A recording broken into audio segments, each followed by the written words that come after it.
60 రోజుల్లో ఎలా క్లియర్ చేయాలంటే, ఫస్ట్ ఆఫ్ ఆల్ మీరు ఈ యొక్క ఎగ్జామ్‌ని క్లియర్ చేయాలంటే, మీకు ఫస్ట్ సిలబస్ పట్ల మీకు ప్రాపర్‌గా ఐడియా ఉందా లేదా చెక్ చేసుకోండి. సో, మీరు వెబ్‌సైట్‌కి వెళ్లి మీకు సంబంధించిన సిలబస్ ఏదైతే ఉందో, ఆ సిలబస్‌ని డౌన్‌లోడ్ చేసుకోండి. సిలబస్ మొత్తం ఒకసారి చూడండి.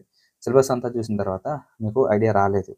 అంటే అంటే ఇది నాకు ఏం అర్థం కావట్లేదు అనిపిస్తే, అప్పుడు మీరేం చేయాలంటే ఫర్దర్‌గా ఇట్లా యూట్యూబ్ ఛానల్ కావచ్చు, లేకపోతే ఇంకా వేరే వేరే కోచింగ్స్ ఎక్కడన్నా ఉన్నాయా లేదా సెర్చ్ చేసుకోండి.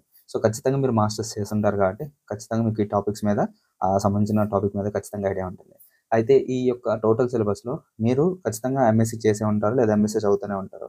సంబంధిత ఫీల్డ్‌లో ఏదో ఒక సబ్జెక్ట్ అనేది మీకు బాగా అవగాహన ఉంటుంది. ఓకేనా? ఫర్ సపోజ్ ఇప్పుడు లైఫ్ సైన్సెస్ చూసుకుంటే బోటనీ చేసినోళ్ళు, జువాలజీ చేసిన, microbiology, biotechnology, biochemistry, biology, genetics, aquaculture, fisheries, marine biology. So, ఇట్లా ఏ కోర్స్ చేసినా గానీ వీళ్ళు లైఫ్ సైన్సెస్ రాయాల్సిందే. కాబట్టి లైఫ్ సైన్సెస్ రాయాలి కాబట్టి వీళ్ళకి సంబంధిత ఫీల్డ్‌లో ఈ మాస్టర్స్ డిగ్రీలో ఎంతో కొంత సబ్జెక్ట్ అనేది నేర్చుకునే ఉంటారు.